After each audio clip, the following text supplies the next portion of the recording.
this is the second video that I was going to react to, and it's by Suzaku. He requested I check this one out as well. This one is my top 5 Oppaifu of all time in ecchi. So we already know what we're getting into here.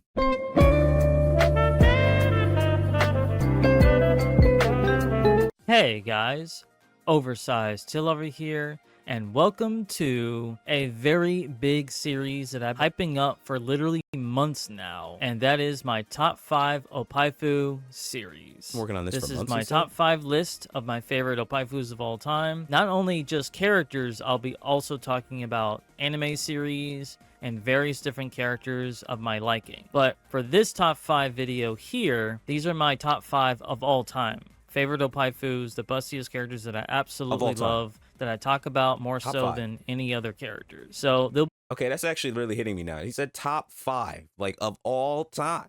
So these are the GOATs, the Oppai GOATs. All right, let's see. Be no honorable mentions in this video because I want them in a different top 5 list because I want them that really shine. For those that actually has been a fan of my content for a long time, or if not recent, some of you probably already know who my number 1 is at this point. I mean, there's no surprise about it. But let's jump straight into it here. I'll be showing pictures of each characters that I actually want to talk about here.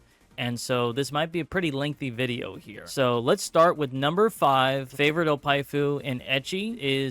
Hold up. Ayane from Kagaku na Yatsu. Okay, I do know this character, but I just want to go back real quick and is that the halo symbol in Oppai? Is that a halo insignia? 5. Favorite Oppaifu in ecchi is Ayane from Kagaku na Yatsu. Familiar. It was really close to actually put other characters on this list, but I really love Ayane. I love her design. The largest breast in this one episode OVA, and she's like a half beast, half dog girl, and she lactates a lot. She's very sensitive. If you watch the OVA, you know what I'm talking about. She does have a very busty sister, though. Yeah, she does.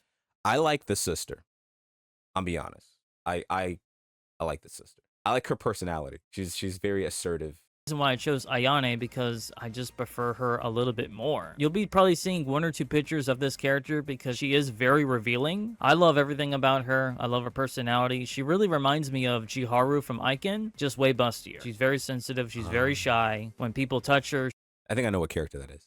She just lactates. Like, she lactates very easily. There's a lot of great scenes where she... Well, to be fair, I think in the show, she got hit with like some experimental drug, and that's what made her so sensitive. I don't think she's that sensitive normally, because when she first shows up, she's just kind of just chilling, riding a chimera. It's really weird, but funny, because it's so like out of nowhere. But then she like drinks like a... She is very sensitive, but she also like got like even more so. She is just getting played with from her sister. There's a lot of groping in here. Ayane is just fantastic. She's really deserving to be number 5. She barely made it number 5 because there was just other Oppaifus that I really love. They'll be in a separate top 5 list. But I felt for... So she just barely made it. Ayane, at least she made it to the top 5. So number 4 is a character that should be in my top 5. Because if I didn't have her in the top 5, there's something really wrong with me. So number 4 is Kalia from Queen's Blade. Yeah. Classic. That's a classic. Yeah. I'm not sure I ever really knew how to say her name. Catalea. Actually, now this really hitting me now. Cattle. They knew what they were doing. That's good. I don't know. I've known about this character for years. It's just now hitting me. Cattle. That's fantastic. I had to really put her on here. I mean, the bustiest MILF from this anime, and there's a lot of busty characters in Queen's Blade. Her design is amazing. She's a blacksmith. I've always been a Tomoe guy. And her, Catalea, Tomoe, and the chick with the pink goo, and the snake chick. She can fight, and also she can fight nude with her tits out, and she has enormous breasts. She protects her kid, and she's also a nice warrior as well. And also she's a blacksmith, so she makes weapons and stuff. Her character and just how she carries herself. She carries a heavy asset that doesn't really bother her at all because she's also got some muscles as well. She could be able to kind of handle her... which I appreciate. I appreciate that she actually has the body of a warrior. Body, no problem. Kalia, obviously deserving to be number 4 in my opinion. She's a kind mother and she's really sweet. When she fights in battle, she actually takes her job very seriously. She's iconic. She's been around a long time. And I just love everything about her. She has really. been around a so long time. number 3 is a character that I've talked about a lot on my channel. And number 3 is Kirika from Aiken. It's been such a long time since I've seen Aiken. I like her too. She was my favorite character in that show as well. The kind of devil-may-care confidence, I think, that worked for me. And the design, of course. Now, for the longest time, when I first did this Oppai content back in 2011 and 2012, my favorite was actually Jiharu. That has actually been changed because I just love bustier characters. I love Jiharu, but Kirika, to me, she's the highlight of the entire show, even though there's 2 episodes of this OVA. And Aiken was the first time I discovered anime breast way bigger than the head.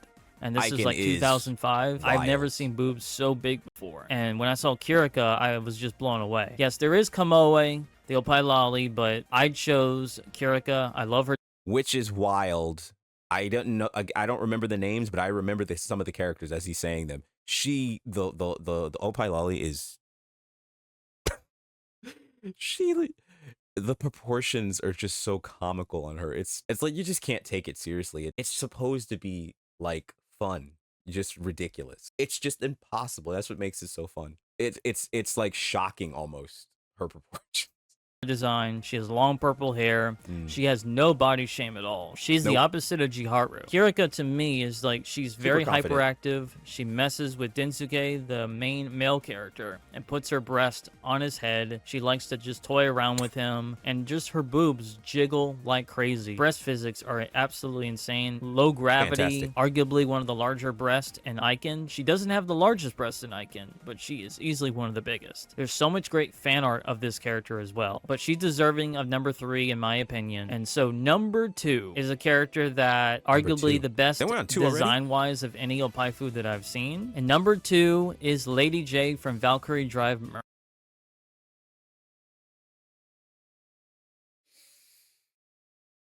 This character's fantastic. This character's fantastic. Lady J. They need a show just for Lady J. Just J and her girl. What's her name? Hasumi? Lady. Listen. The Wolfwood cross gun, the Snowvilliers motorcycle. Bro. Lady J is awesome. I only watched Valkyrie Drive because of Lady J. That's why I watched it. I found out that's where I saw a clip of Lady J and I was like, what is this from? I need to know. And I eventually found out and I was like, I'm getting that. That was the precursor. I like a lot of other things about the show. It had some cool stuff in it. Mirai is really cool. It had some really good music and everything. Lady J is what started it. Fantastic. Mermaid. I've talked about this character a lot as well. And as you see, she's got the epic underboob. She's like a human rose. Valkyrie Drive Mermaid is like a lesbian action type ecchi. All women here, and basically they'll make out, they turn into weapons, they become actual wielders, which is actually something like Soul Eater, but more ecchi-like. It's really funny how like they don't like prepare before the battle. Right? They're like, okay, let's get it on here outside of the combat. You never know what's going to happen once you're in combat. Let's prepare. Let's get the weapon, change your form, get your armor, get your guns, get your munitions, whatever you got to do. Get into combat mode. You don't know what's going to happen before combat. No, none of that. They go to the battlefield. Then they start their session in the middle of the battlefield in front of others, who then also start doing the same thing. And then they get battle ready. It makes no damn sense. It's like it's like just an unspoken rule. It's like letting Maho Shoujo perform her henshin on site. She doesn't prepare beforehand. She goes to site, she sees the monster, and then she transforms. You let him transform, and then you fight. It's or like a mecha transformation. You know, unless you're Gal Gaigar, the people actually try to stop Gal Gaigar. And they fail every time because you don't mess with Gal Gaigar. I digress. Lady J is the bustiest character in this ecchi. Nobody is bustier than this character. Not even close. And there's a lot of really large breasted characters in here, but Lady J takes the spot. She has N-cup tits, inverted nipples, which is really great. So there is scenes where she'll actually be topless. Her nipples and just areolas and her breasts are just so huge. But her design is amazing. Her personality is a mystery. She's actually with another character that's also quite busty. They're usually together. Lady J is actually quite powerful as well. She actually turns into a motorcycle, and she also is a wielder. Everything about Lady J, every time I look at this character, she's absolutely beautiful with the purple hair that she has. She's very elegant. There's one scene, very short scene, where she does like a backflip, and I think she transforms from the backflip or something like that. She's very elegant. Her movement, the outfit, and it doesn't matter what this character wears. Her boobs are always going to stand out well. And there's a lot of scenes where her tits are just bouncing. What's even more interesting is she'll sit still and the wind will actually move her breast by itself. The boobs have a mind of its own. I don't remember that happening, but I'm sure it does. And it should. That should just be a thing. Which is actually interesting. I kind of wish that this character had a lot more screen time. In episode 8, you actually get a lot of screen time of this character. Her boobs are insanely huge. Lady J's number 2 in my opinion. My number 1. Number 2? So she's second to only one character. I mean, I actually recognize all these characters so far, and Lady J is... If I was doing like a top 5 or a top 10, I've never really considered doing like a Oppai list before, but yeah, I could see Lady J being on there somewhere. Favorite Oppaifu of all time. This should be no big surprise at all. It's actually in the thumbnail of the video. So I've already kind of gave it away because for those that actually has been a part of my content a long time, you guys should really know who number 1 should be. Number 1, that is Chifasa from Manyu Hiken Show. I talked about this character a lot. She is in all my avatar pictures here on my YouTube channel, and I'll say, in terms of like these Oppai characters, Chifasa is, I think, among the more fleshed out, more layered characters, but it's probably a result of her being the main character. They're supporting cast members. Chifasa is the main character, and so she develops a lot more, in more ways than one, in more ways than two. Also, her personality. That's what I'm getting at. She actually develops. She goes through a character arcs. She has doubts. She has fears. She has realizations. She's actually a more fleshed out character. I've had other characters that I absolutely love. They'll give them the moment to shine. But Chifasa is always going to be number 1. The main character of this ecchi that she's in, she can do breast expansion at any time. Which is actually a really cool element to add to a story. It's very cheeky.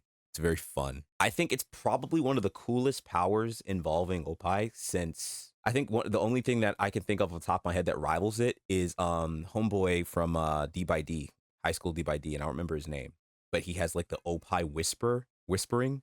He's like Mel Gibson, but just for Oppai.